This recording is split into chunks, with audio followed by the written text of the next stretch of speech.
One of the things that I want to say about today is imagine, if you will, that your presentation, your slides look great. You're feeling confident, you're feeling comfortable to come up and present. And that's the goal basically for everyone when we're coming up to do a presentation, and your microphone is off mute.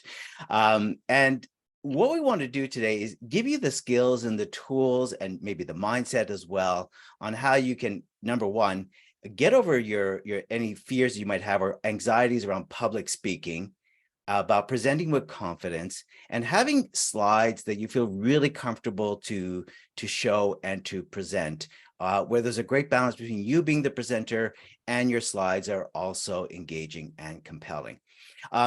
Christine and I both have a background in the performing arts. Christine with singing, myself with acting. So Christine, if you'd like, I'd just like to ask you before we get going into the webinar, maybe our first quick tip, how do you as a performer get up there in front of hundreds, sometimes thousands of people? How do you find that confidence? What's been the secret for you, or how do you do it? It took me a while. I used to have terrible stage fright. I used to be really sick before I went up on stage. But part of it was that I thought that people were judging me. So every time I got up on stage, all I thought about when I was up there is, what are people thinking about me? How are they reacting to me? And I remember one day deciding, like, I was fed up, and I decided, I'm going up there today and I'm not going to let myself think about it. I'm actually going to get involved in what I'm singing. I'm going to get involved in the audience reactions, and I will not let myself think about that.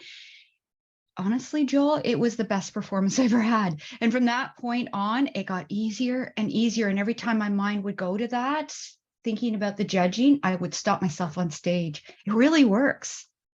That's a great tip. But we're going to expand further on that and share with you some of the skills and tools on how to connect with your audience, because that's such a big point. And that's such going to be a theme of ours as well as we get into this, which is how to deal with the anxieties and make your presentations compelling and engaging. But first, let's talk a little bit about the technology that we're using today. Christine? Okay.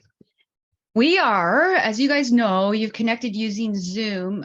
We're going to have all the lines muted, so you can use the chat to ask your questions. Also, use the chat if you're having any technical issues, because we have Melanie on hand here, so she can help you with those technical issues. If you do disconnect from the meeting, something happens, just go back to the email that was sent to you and just click the link again to rejoin. And by the way, our webinars are made available on YouTube after the webinar, so if there's anything that you want to go back to again, you can just go and watch the video again. And because you're in the webinar right now, you will get an email after the webinar with the link to the actual YouTube video. Excellent. And who's Great Canadian Training? First of all, we have over 20 years of experience. Great Canadian Training.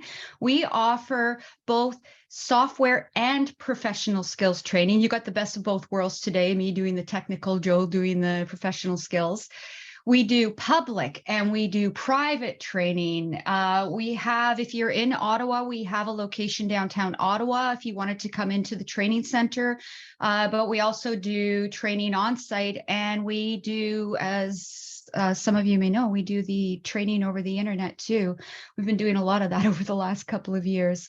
We also offer coaching and consulting services, and we offer custom application development. Oh, and by the way, it is all instructor-led too. You may have been going to mention that, Joel, but it is instructor-led. No recorded sessions. Absolutely. We want to make our sessions engaging and interactive as much as possible. And when you do register for training with Great Canadian, it starts from the beginning with a real person dealing with, and we've got a great team in helping you get into the right course, because sometimes we have so many different courses. What's the right course for you to do? So fast quality customer service. You can come back as well, a free policy and public classes, and 24/7 after training support that's there. And as Christine shared, Christine brings all of her experience with the software training, and I bring all my experience with the soft skills training. Let's learn a little bit more about Christine and myself, and then we'll get into the webinar. Okay, so as Joel said, I'm Christine. I have over 20 years of experience with training, instructional design. I was at York University in Toronto for years and years and moved back to Ottawa about 5 or 6 years ago. Well, Joel did mention this, but a little tidbit. I am in the Ottawa-based SOS, the ABBA Experience Show. So we travel around and do lots of shows. We're going out east, Nova Scotia, New Brunswick soon. Kind of cool. So much fun. And I'm Joel Silverstone. I'm the Senior Professional Skills Facilitator and Coach here at Great Canadian. So my role is to design and deliver all the soft skills, professional skills training. I bring my over 20 years of experience doing that. And also in my former life, I was a professional actor. So I bring some of those techniques, and specifically some of those techniques are going to come to play today. As you just heard from Christine, some of her experience as a musician, but also some of my experience as well as an actor is going to come into play. So let's take a look at what we're going to cover today. It's all about you today. You are the one who is going to be leading the presentation. So let's give you the skills and the tools and the mindset on how you can lead the presentation. And what happens is that ripple effect, how you can deliver this with confidence, and how you could be clear and compelling.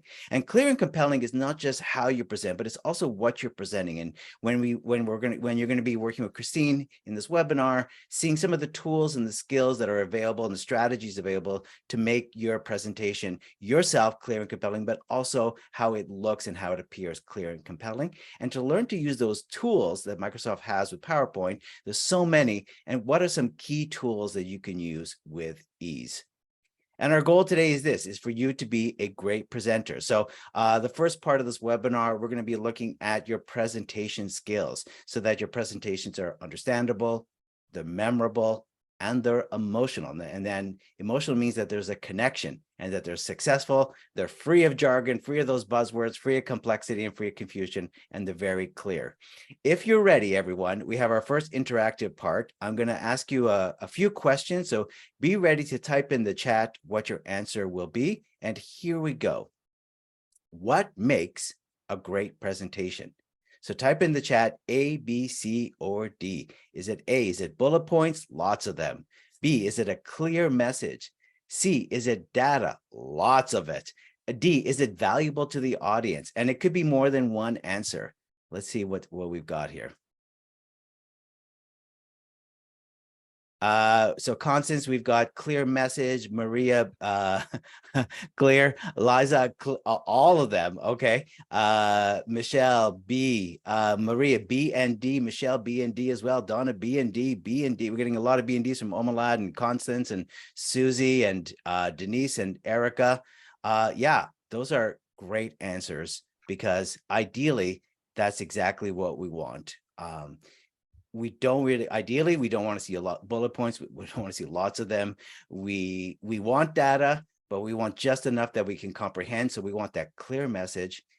And the biggest thing that you could do for any presentation that you're going to do, whether it be a meeting where there's 3 people in the room, one person in the room, or hundreds or thousands of people, is that at the end of your presentation, that people are walking away with something tangible and valuable to them, that you've changed the way that they can do something, look at something, operate something. They could be more efficient, they could be more productive, maybe they could be even happier because they've learned something new. So our goal, as Christine said at the very beginning, is to really, but what are you offering to your audience? How are you being of service to the audience? So let's talk about, as we go into this, I'm going to ask for Christine's help in this, because let's talk about, we're going to show you a model that's going to do this, but let's talk about a way that we can get ourselves ready for this. And so important is what happens before you present. And that is a vocal warm-up. Christine, you do a lot of performing, and as well, I'll share from my background as an actor. One of the things we always did is you would never go up and present without warming up. And it's the same idea when you want to present your presentation. You can't just go from you were in a meeting, you were on the screen, to all of a sudden being ready to present. So Christine, what's maybe a couple of quick warm-ups that we can do if you're willing and ready to share with us? Well, the worst thing is to get tongue-tied if you have to get up and sing or get up and talk to have everything freeze up. So they can be kind of embarrassing vocal warm-ups. You might want to close your office doors. But we do warm-ups to warm up our lips, our tongue, and our jaw. I'll show you the lips, Joel. You're going to do it with me? Yes, yes, for sure. Okay. So for our lips, you guys have probably seen this before, but we do the with our lips. It really does work. And we do, of course, we go up the octave. We do it with our tongue too. And it really helps. Really helps. That's great. Yeah. What I like is the vibration that it creates in there. And then it makes already your diction gonna be a lot clearer. We just did just did a snapshot of that. But even such as doing any kind of vocal warm-up, and even if you sing, even if you can't remember to do the with your lips, which warms up the whole face and gets the vibrations going, but singing has the same effect as exercise. It releases the endorphins. It gives you a lifted feeling. So that's a great way to reduce stress. Singing is also an aerobic activity. More oxygen happens in your body, and your brain needs oxygen. So you're getting breath in there. So your breathing's under control. So you don't start your presentation with, and hello, everybody, and welcome. We're going to be talking. You already got your breathing under control. And that's one of the keys that we want to do is you want to set yourself up for success. Because like I said, you are leading the presentation. And this is our formula that we're going to go through through being a presenter, is how you can lead it. It's an acronym, and we'll share what that acronym is. But the key message is, what is your message? What are your objectives? What do you want to accomplish? Who is your audience? And what is the core of your message? What are the main and supporting ideas that you want to get across? And how are you going to make that memorable? And let's borrow from the world of Hollywood, because Hollywood understands. And let me just pause here. Who can recognize what movie this is? So just type in the chat if you could recognize which movie this is. Yeah. Michelle, Liza, Donna, Maria, yes. Toy Story, that is correct. Denim, yes. Constance, Denise, absolutely. It is Toy Story. It's Toy Story 1. And the background on Toy Story 1 was that the first time they tried it, they were really focused on the technology. They were really focused on all the details and getting the technology right. And when they tested it with audience, it was like, meh. And what they realized is, hang on, this isn't what we do. We're Hollywood, we're storytellers. And what makes films that are technology oriented, like a Wizard of Oz or Star Wars, what makes them memorable is the story connects with people.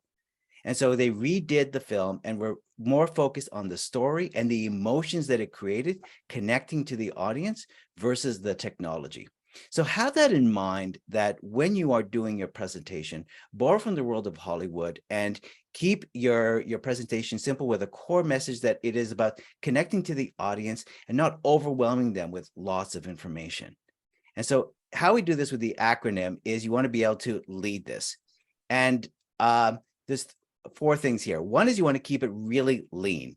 And lean means, as I just said before, is have that core message. No jargon, keeping it simple, keeping the imagination clear. So we don't have, when we do jargon like RESP or RSP or all these things, it takes us away and we have to think about it. So we don't want to use jargon. We want to use clear, simple words. The second thing is we want to make it engaging. And engaging means, what's in it for your audience? Basically, why should they care? And the best way to do that, again, borrowing from the world of Hollywood, is where's there some anecdotes or some metaphors that you can do to bring the ideas to life? What's the story behind the data? And what's the action? So why is this important? How are they going to use this? What are the actions that people can do? And then the part we're going to spend a little bit more time today as well is the dynamic delivery, which is your body language, your tone of voice, your facial expression. And all this leads towards us setting the tone. And setting the tone means, again, having that great start. So we've done a vocal warm-up. You've done that sort of pre-start. You got your body ready. You got your voice ready. You got your diction ready. And then now you want to have that that tone where you set it off in the very beginning. And what it looks like is basically this. And if we look at this picture, we see that there's smiles, that there's interaction. that people are involved and people are engaged in the presentation. And we can even see by the presenter's body language that it's smiling, that it's open. And that's the same thing we want to have with our opening, that we want to have a really clear. In the middle is where we put all the data. The middle is where you have all the information, kind of what we're going to be doing today. And that end slide, that end moment is always the sort of the summary of what just happened, the sort of, if you want, and remember. So let's look at what you want your audience, 3 questions to define your intentions about what your audience to feel, to think or know, to do. And to feel could be you want your audience to feel, often when we ask this question in training, people say, oh, I want them to feel confident in me. Well, people are not going to necessarily, that's about you. What do you want your audience to actually feel? Do you want them to feel reassured? Do you want them to feel motivated? Do you want them to feel intrigued? What do you want them to think, or what do you want them to know? To know maybe that this is a simple activity that they can do, that this is doable, that there is maybe hope at the end of the fiscal quarter. What do you want them to think or to know, and what do you want them to do? So the difference between an email and a presentation is exactly that, is that if it could have been emailed, well, then we're not doing the feel, the think, or the know to do. To do is that when I'm doing this presentation, we want them to walk away with an action. You want them to, at the end, to put some of these ideas into play, even if they put one idea into play. And that will help you guide as you think about doing your presentation and about setting the tone. And as we said, when we talked about the feeling, you want them to feel compelled, intrigued, maybe enthused, but it starts with the purpose. What is this about? And you can always start your presentation with this, the presentation I'm about to share with you is about. People will respond more if we're sharing, imagine this, or picture this, or picture that at the end of the fiscal quarter, we are using a technology that's going to help us be more interactive with our clients. So for example, the purpose is really clear and you've created a visual. So people want to know immediately what this is about.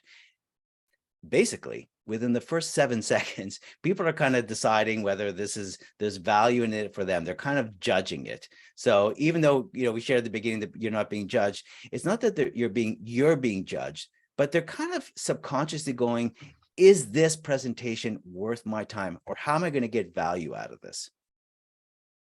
And then the hook is why should the audience should feel compelled, why they should feel intrigued, and why they should feel enthused.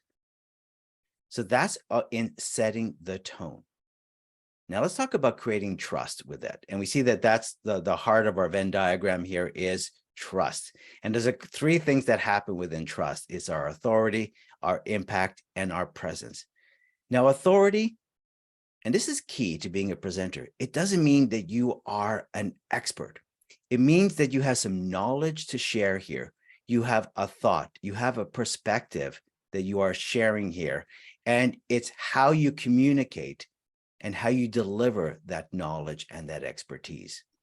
And the impact that you have is that you are able to bring those ideas to life, how you bring it to life in a way that people go, okay, I get it. And that's what the impact is. It's not about you. It's about how this impacts the audience so that they feel it. And then finally, the presence. Presence is simply that. We're going to talk about the body language, is that you are fully present and you're there. And you're not busy thinking ahead of your next slide or where you're going next, but you're fully present in the moment so that if someone does ask a question or someone, and this happens all the time in presentations, maybe, they need to go, can we go to this part? Can we go to that part? You're fully there.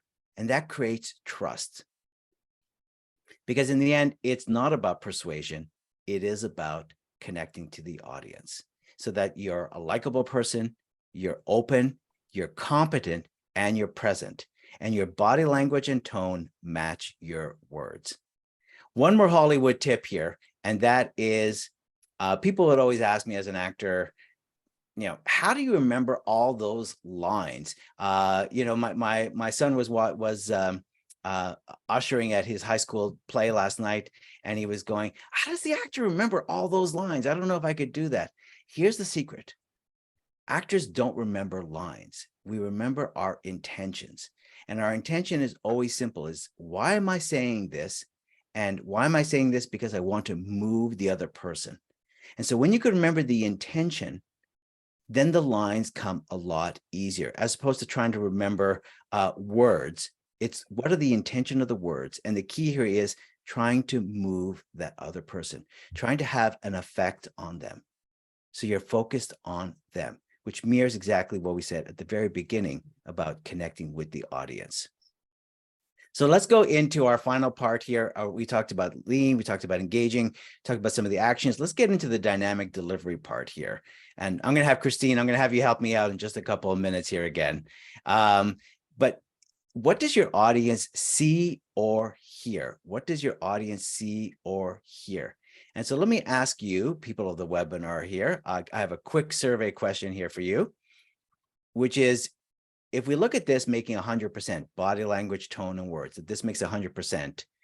If you could put in the chat, what do you think the percentages are that people respond to? So do you think people respond to 33% of body language, 33% tone, 33% words? And you could just write the numbers down in the chat. So what do you think making 100% that people respond to the most? The body language, the tone, the words, put in the chat. Let's see what we got here. All right, Maria, you're quick on that. We'll just wait for a few more before I make any comments. 60% seems to be the lead here between Maria, Susie, and Denham.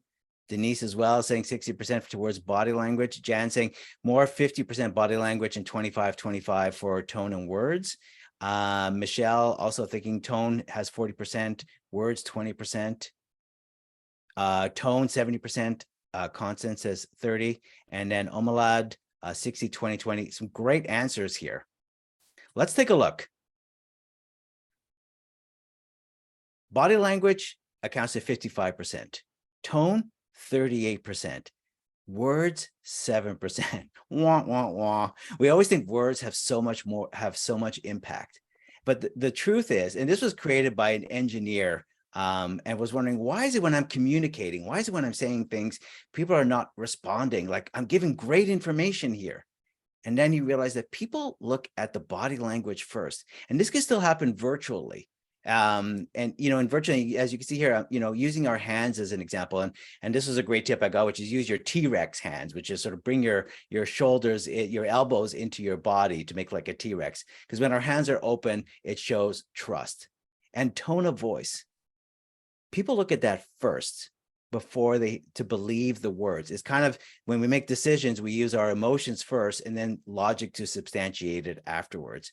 So body language and tone of voice are so important to support the words. So for example, if you're starting your presentation with, I'm really excited to be here and you're going to see some great results about the fiscal quarter, you're not going to believe me. It's like, he's hiding something. Because nothing matched in there. It was incongruent. So let's go to our final activity here. We're going to put our pitch, pace, pause into this. But most importantly, we're going to do a little exercise here around our intentions. So Christine, if you're ready to help me out with intentions. Yeah, I'm wondering if we should turn the video on. Otherwise, they only hear my words and my tone. The video, which video? Our videos. Your videos are on. We can see you. Oh, yeah. Well, that's really weird. Yeah, I don't know where they went on my screen. No, that's why you threw me off. Because I see you. Joel's going, what? Oh, I see I don't you, know Christine. where they went on my screen. Okay. So as we talk, so I'll tell you what the exercise is going to be about. So as we talked about having a vocal warm up so that we got variety in our voice with our pitch and our pace. Pause is so important, as you've heard me take a pause every so often so people can catch up to what's being said and we break up the monotony. The second part of this is our intention. And another thing we shared was an actor has an intention with their words. So we're going to do a little acting exercise here, which is the script is, would you like a taco? And Christine, I'm going to give you different intentions just to show that it's our intention that speaks more volume over the words. that will believe the body language and tone of voice more so than the words. Even though you're not an actor, this is the whole point, is that you don't have to be an You actor love to do be, these things to me. you don't have to be an actor to have great intentions. If your intention is clear, you're focused on that, it helps with the nerves. So Christine, could you just say the line normally right now? Would you like a taco? Can you just say that normally? Would you like a taco? Perfect. Great. All right. Now I'm going to give you different intentions, but you can't change the line. Different Oh intentions. boy. Can't Okay. change the line. Okay. Okay. You ready? All right. Yeah. First one. All right. So Christine, you teach a lot of the software. So let's just imagine so you just delivered a class in PowerPoint and someone showed you their PowerPoint that they just did and it exceeded your expectations. You're like, wow, you can't believe what a great job they did. How would you say that? Oh, would you like a taco? Great. Okay, now same thing. They showed you the PowerPoint and you're underwhelmed. It's like, oh no, this is really not good, but you don't want to hurt their feelings. Oh, would you like a taco? Great. All right, really I well hate done. doing that. Let's do two more. You're now inviting us in. You're hosting us. You're welcoming us into your home for a dinner. Would you like a taco? Oh, so nice. Thank you. And then last one, you just won the lottery. You won like the $80 million lottery. Would you like a taco? All right, come on down. Excellent. Bravo, Christine. Well done. And this brings to a conclusion around our presentation skills. And this brings it to full circle, which is if you want to get over anxieties of public speaking and you want to be compelling and engaging, be clear on your intention, be clear on your message, and make sure that your body language and tone of voice match that. Thank you, Christine, for helping us out. And now No I'll turn it over to you as we talk about some of the Microsoft skills. Okay, let me just share my screen. Yeah, sorry guys, I didn't realize that I couldn't find the videos on my screen. And let me just share the correct screen here. So you guys saw me stand up after I was falling off my chair, trying to adjust my chair. Okay, hold on. Can you guys see my presentation? Am I sharing the correct screen? Yeah. And nothing's blocking the presentation? Okay. I see it clearly.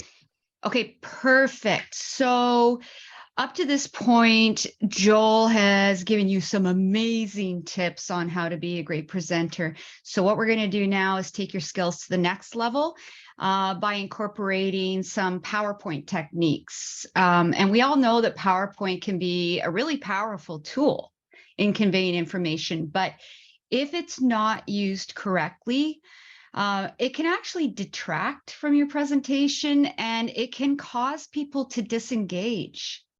So I'm going to show you some tips to enhance your presentation, and you really do want to captivate your audience. We'll start with the use of images. I would say this is the most important. Out of everything that I teach, using images in your PowerPoint presentation will go so far. A lot of people fill their presentations with tons and tons of information, words, lots of words. Take the words out, put images in. You do the talking. You are the presentation. That's who they should be focusing on. PowerPoint is made to just back you up and be there as sort of an aid and a helper to help get your information across. So images are huge. And I'm going to give you a little bit of brain science. 90% of information is sent to our brains, is visual. 90%. We're wired to be visual.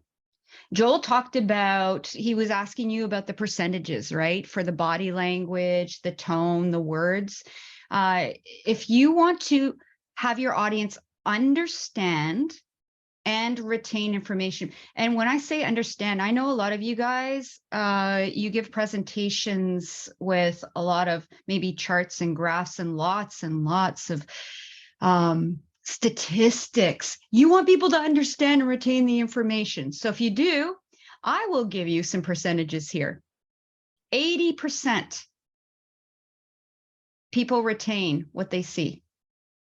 compared to 20% of what they read and 10% of what they hear. So they retain 80% of what they see. Okay, so make it very visual with pictures.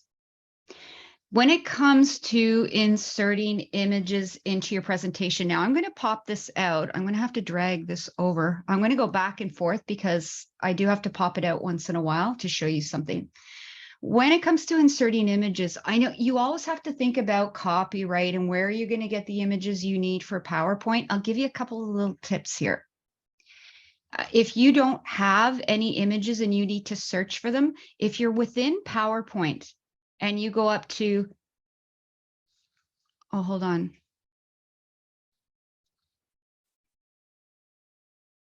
Can you guys see my mouse moving around? Yes. You do. Okay, I want to make sure because I've got two monitors and I want to make sure I'm back and forth sharing the right screen. If you go up to the insert ribbon and you click on pictures, you know, if you had your own pictures, you could choose from this device. But if you go to online pictures, Microsoft has, well, they categorize a bunch of pictures. You can go into these categories. If you knew you wanted to insert a picture of a bird, you could go to the birds category. Usually I find that I'm searching up here. So let's say I wanted to insert a picture of a woman sitting at her desk. So if I type woman at desk and press enter, you'll see there's a reason I'm showing this to you. So you get a bunch of pictures. Pay attention right here where it says Creative Commons only. Make sure that's checked. What that means is these are pictures that are royalty free, that you can insert without having to worry about copyright issues. So I always have that checked and I choose from the pictures that I know are royalty free. Okay, so this is one way to do it through PowerPoint. Another way is I do a lot of Google searching for pictures, and I'll show you a little trick with that. So I'll do the same thing. I'll just say I'm searching for woman at desk. And you probably all know you can go up to the top and click images, right? So you can see all the images. What you may not know is that a lot of these images are not royalty free. So you're taking your chances at using them, but up at the top where you chose images, if you go way down here to the right, there's a little tools button. And if you click tools, it opens up a little sub menu here, which you can filter, by the way. So if you want a certain size, a certain color, a type like clip art, line drawing, that type of thing. But there is an option for usage rights. And if you go to usage rights, choose Creative Commons licenses. There you go again, Creative Commons. This will give you your royalty-free photos. Okay, so that is a little trick with your images. Another little tip that I'll give you is there are a lot of websites that have stock images that are free. You don't have to pay for them. I know Joel uses Pexels. What was the other one that you said you used, Joel? Pexels, and there was another one. I think Pixabay was the other one too. Pixabay? Yeah. I actually hadn't heard of Pexels until Joel told me about it. I was checking it out. And a lot of these sites, it's not just the royalty-free images, but there's audio. I know Joel was using some audio from Pexels, video, royalty-free videos. So just add .com to the end of these, like pexels.com, and you'll go to the website. They're fantastic. Okay, put images aside. Now we're going to talk about bullets. And that's what I see the most in presentations is bullet point after bullet point after bullet point. Don't put all of your text on the slide. Were you going to say something, Joel? No. So compelling. And we see this a lot. Again, studies have been done on the human brain to see how people understand and retain information. And they say that you should limit the amount of bullet points on your slide, first of all, between 3 and 6. Joel and I like to stick to about 4. But you'll notice in my presentation, other than these slides that I'm showing you right here, where I'm making it obvious that you shouldn't put bullet points, most of my presentations are image heavy, and so is Joel's. If you think back to what Joel was doing, his are very image heavy. And if he had to put any kind of bullet points, a lot of time he was using something called Smart Art, which I'll show you in a second. And by the way, it's never been about how many slides are in the presentation, because I get asked that a lot, like, Christine, how many slides are too many slides? It's not about how many slides. It's about how much information per slide you have. So if you had to give 12 points across, don't put all 12 points on the slide, split it up into 3 slides of 4 bullet points. Break up your long trip into shorter chunks, and people digest it easier. So take a slide like this and turn it into a slide like this, where you just put the main points. And let me just pop this out. I'm not sure if you guys are aware, but you know, at the bottom of a slide, you can put slide notes. So you can have all your notes below, but they don't have to be on the slide. So you're the one that's doing all the talking. The slide is just showing your main points. Oops. By the way, don't put everything that you want to say in the notes below. I've seen people write paragraphs of text. The problem is it's really tempting then to read off your paragraphs of text. And as soon as you start reading, it becomes like the way that Joel was talking about, you know, hi, welcome to this PowerPoint presentation about, you know, that's how it turns out. Just put main bullet points, feed off those main bullet points, make it up as you go.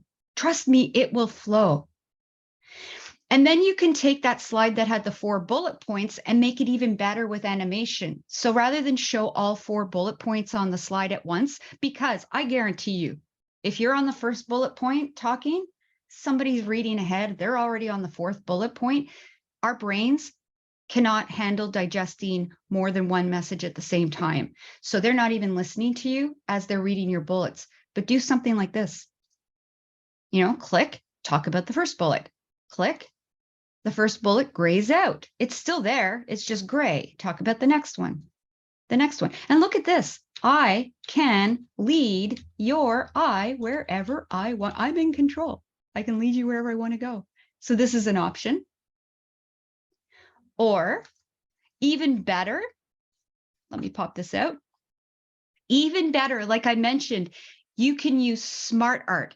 And Smart Art is a graphic. It's taking your text and putting it into a graphic format. So I was telling you, use graphics. If you already have bullet points on, you can just simply select your bullet points, and on the Home tab, oh, and I've got my little zoom thing in front here. Hold on. This little zoom. Oh, it's really, I can't even move my PowerPoint. Okay, Home, convert to Smart Art. It gives you some options here based on your list, but you can always go down to more Smart Art graphics. But I'll just quickly show you. You can mouse over these and look at this. So you're kind of taking your text and turning it into pictures. And again, you can animate these just like you animated your bullets, so you can have them come in one at a time. Or if you're trying to show some kind of, like, this is a sort of an outline of what I'm going to talk about in a presentation. Like, we're going to talk about formulas and functions, then we'll go on to form controls, then we'll, you know, that type of thing. You can turn it into a roadmap. Make it very graphic. First, we're going to talk about formulas and functions. Then we'll go on to form controls. So I include some animation in it. This is a roadmap. And it doesn't have to have a road to be a roadmap. Like if you were a teacher, you could do something like this. We're going to talk about formulas and functions, then form controls. There are all different types of roadmaps. By the way, I didn't create these. I got these from, there's a website called Simple Slides. We are not affiliated with Simple Slides. Mel reminded me to tell you about that. We're not affiliated. It's just that I found some really cool websites for things with PowerPoint. And yes, you do. It's actually pretty cheap. You pay to get the slides, but you can actually go on and register. And I think it was 60 slides for free of roadmaps and images and things that are already there. This came with the free presentation I got. I didn't have to pay for this. You can just use it and fill it in. But it's called simpleslides.co, C-O at the end, not .com. And animation. Anything can be animated.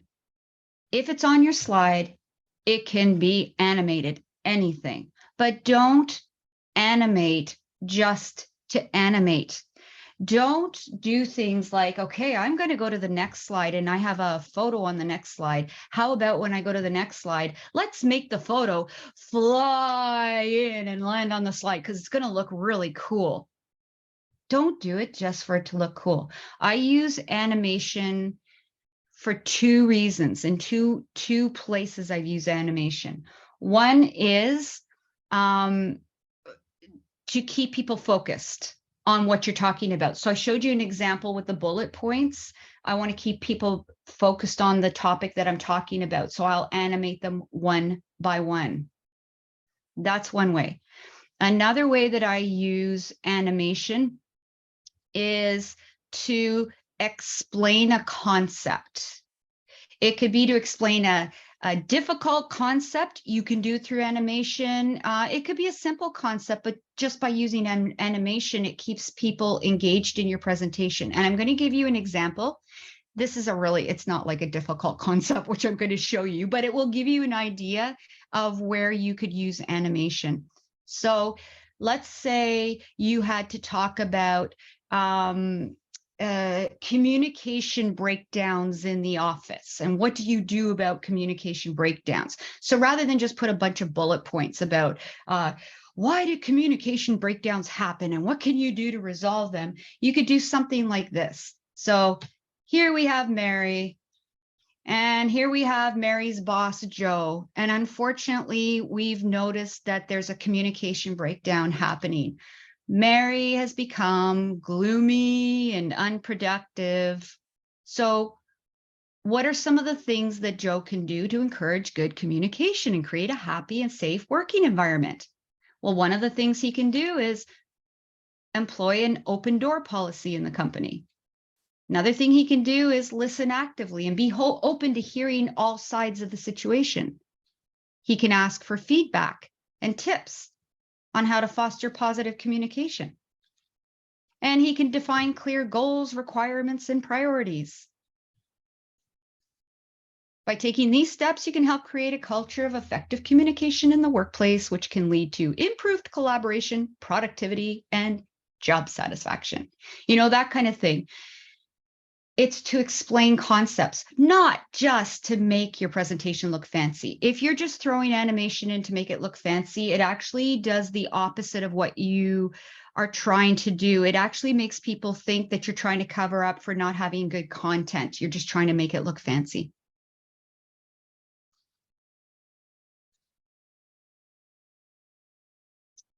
And the last thing I'll mention is if you do some coaching with Joel, I mean, he has fantastic tips and tricks for being a good presenter. So you go through all the coaching with Joel. It's really important after that to practice what he's taught you. And one of the ways that you can practice is if you're in PowerPoint 365. Now, unfortunately, it's just with PowerPoint 365. Oh, if I can get to it. The slideshow ribbon.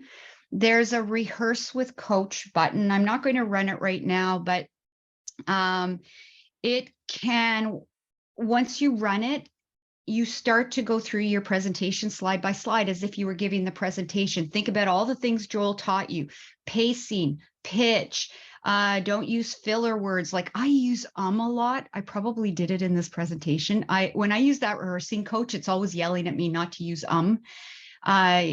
culturally sensitive terms, don't be overly wordy, that type of thing, your tone.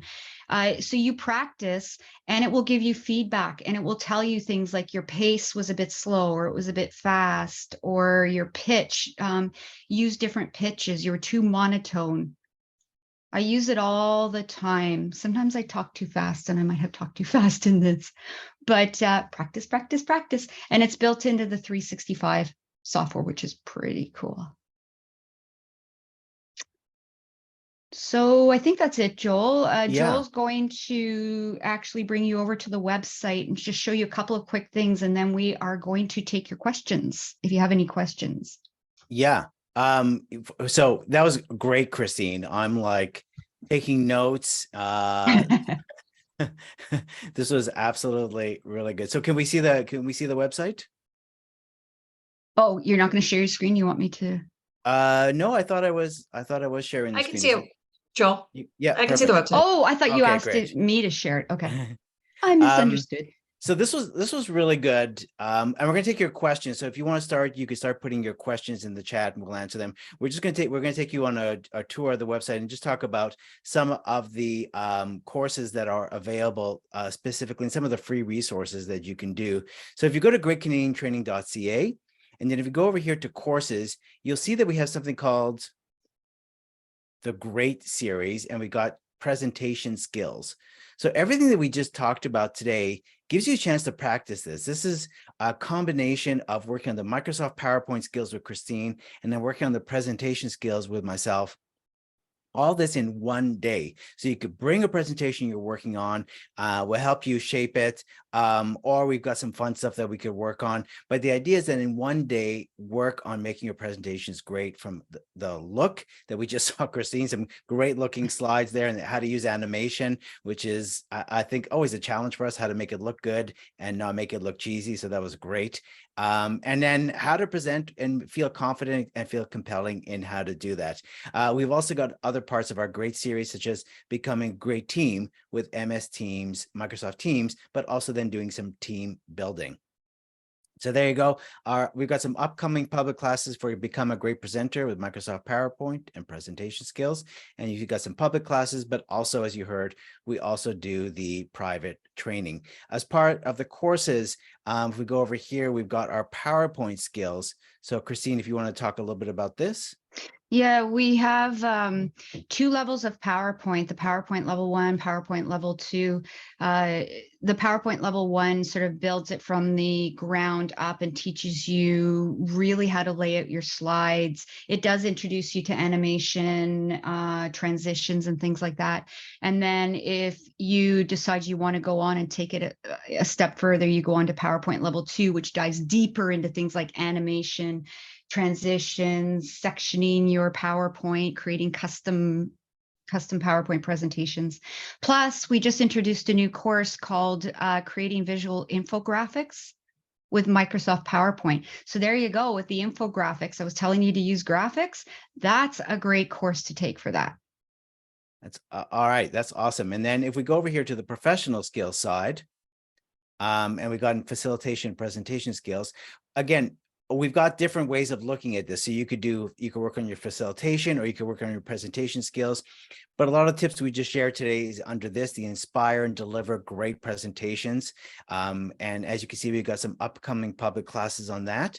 But we've also got some facilitation classes. So if you're looking on facilitating meetings, but also facilitating maybe smaller presentations, we got it. You could do it virtually, on lights, camera, action. And then also if you're doing it in person, mastering the art of facilitation. So there's different ways of looking at that. And then part of our Great Canadian Training is our free resources. And then on our free resources, well, you've already used one of them, which is our webinars. And if you go here, you could see our webinars that are upcoming. So you've already registered for this, so you know how to do this. We've also got Christine, you'll be doing this 10 cool features you should be using in Microsoft 365 next month. And then after that, I'm doing change management, turning resistance into resilience. And then we'll be updating the website. And in July, it's organizing training for governments.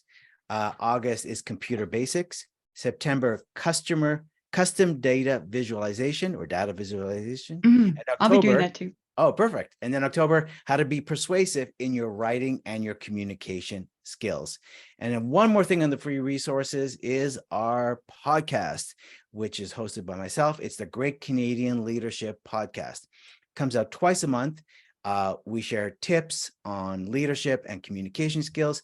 Also, we've had some amazing leaders coming in and sharing their journey on how they adapted. They share their failure ta-das and how they use communication skills to inspire and lead others on their leadership journey. So there we go. There's our whole thing there. Let's go to our main page here and let's take some questions. Oh, Maria. Right. How do you engage those on virtual calls who aren't on camera? Oh, Maria. Oh my gosh, Maria, I struggled with that when we went from teaching in the public classes to teaching everything online. And yeah, most people don't want to put their cameras on when I'm teaching. And I used to feed off seeing people and people's reactions. Joel and I have talked about this a lot. I pick up on people's reactions and you don't see it anymore. Basically a couple of things. One is get them involved as much as possible. So like Joel was doing with you, we're not using Teams right now, but typically we use Teams, which I'm thinking maybe you guys do too. And you know that there's a polling feature? You do, right? So have you ever set up polls? You can add the app polls. So it gets people involved. You ask them questions and you put the poll up. I actually just did it yesterday in a class and somebody said, that was a lot of fun. Can you show us how to create a poll? And it had nothing to do with Teams training. It was Excel training.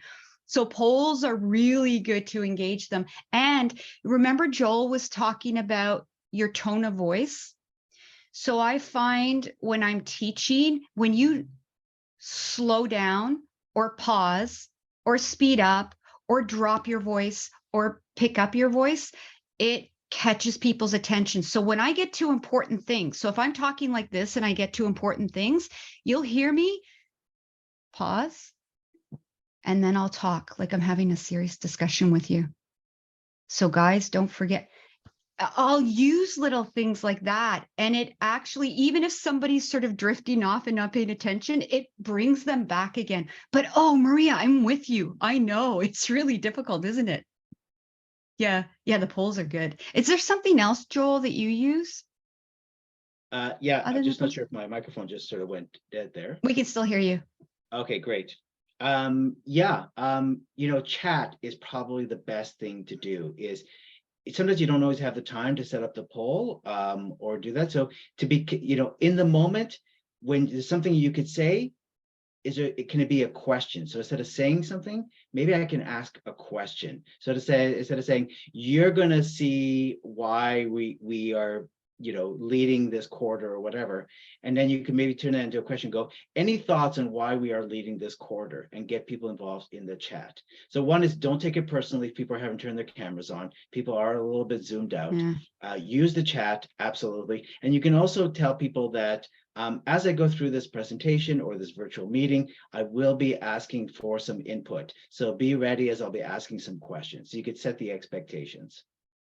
And you were doing that during your session too. You were asking them, put it in the chat, how many percentages and. Exactly. Yeah. Exactly. All right. Looks like there's a question for you here. In the Smart Art, they are set templates, but you can add another. Yes, you can. If you have more than what is. Yes, absolutely. And we teach those kinds of things. I was just giving you an idea with the PowerPoint on what you should and shouldn't do and little tips, but I wasn't actually showing you step by step how to do it. Now, if you took the blended course that Joel and I are teaching, Be a Great Presenter, or any of the PowerPoint courses, yes, for sure. I would show you how to insert Smart Art. Yes, you can add more. So if you had 5 bullets that you wanted to put on and it only came with 3, you can add more shapes. You can rearrange the shapes. You can color them, whatever you want to do. They're all editable. That's a hard word to say, editable. Yep, absolutely. Great questions. Right, then you register. Oh, then you register. Oh, I hope I have you in my PowerPoint course. Mhm. Question that came in. Can you explain a little more when you said it's about connection, not persuasion? That'd be Joel. Yeah, for sure. We often think we put the pressure on ourselves when we come in to present that we have to persuade people to do this. We definitely want them to do actions. But if you switch your perspective to, I want to connect, and thinking about setting that tone at the very beginning with what this is about and why you should care, and creating that connection at the beginning and using those magical words, you, as much as possible, you will find this relevant, which is also good when people's cameras are off as well, by the way, Maria. You will find this relevant. This is important to you. Keep connecting with them. Why should they care about this? Because at the end, the whole goal of a presentation is that they're walking away with something valuable that they can implement or that they can use. Hope that answers the question. It's good. All right, we've got 2 minutes left. Is there any other final questions? Hey, we were pretty good with the timing. Another one came in. I can never get my animations quite right. Is this something you teach? Oh yeah, just like the Smart Art, we teach the animations as well. There are all different types of animations like entrance, emphasis, exit. Like I used all of that and the timing of the animations in what I showed you with the communication breakdown in PowerPoint. We definitely teach those in the class. You'd be able to do what I taught you or what I showed you there. And it's fun. It's a lot of fun. All right, well, this sounds good. Looks like we're sort of out of time. So thank you so much. Mel, what are the next steps then? Oh, you're welcome, guys. So you will get an email. It'll have a link to the presentation so you can watch it again. And as well, we've got a helpful handout. So you've got everything covered. Perfect. Christine, Great. thank you so much. Thanks, Joel. Thank you, And thank you guys. to everyone for participating. Thank you for all the lovely feedback. That's great to see. Oh, good. Yeah, it looks like they enjoyed it. Great. Nice seeing you guys here. Hopefully we'll see each other at the next webinar in May. Mhm. All right, I'm going to Thank go you ahead very and much, shut us everybody. down. Yes, thank you for coming. If you have any other questions, just email us. Bye, everybody. Bye-bye. Thank you. Bye. Bye.